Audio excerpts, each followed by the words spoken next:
think about what's happened at the University of Manchester with the discovery of graphene and its emergence now as it becomes applied in a wider sense. For those who don't know, Concretene it's not just on the way, it's here.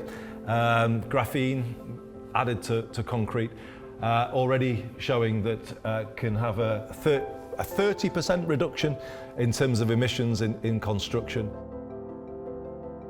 In essence, graphene is a single layer of carbon atoms. So it's what you would get if you peeled away one layer of a piece of graphite.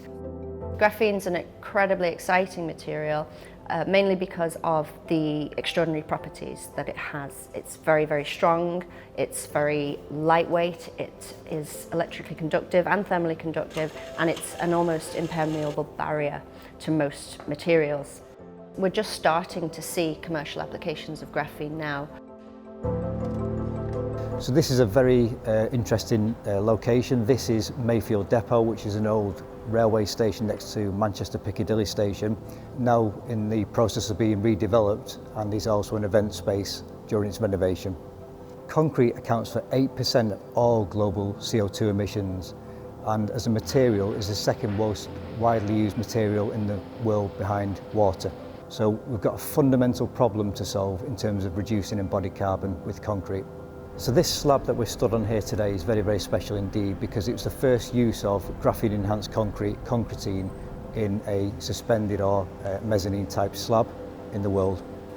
So the benefit of using Concretene in an application such as this is that we can significantly reduce CO2. And there's a number of ways that we've managed to achieve that. We've thinned the thickness of the concrete down. We've taken some of the cement out of the concrete, which is responsible for 90% of the CO2 in concrete.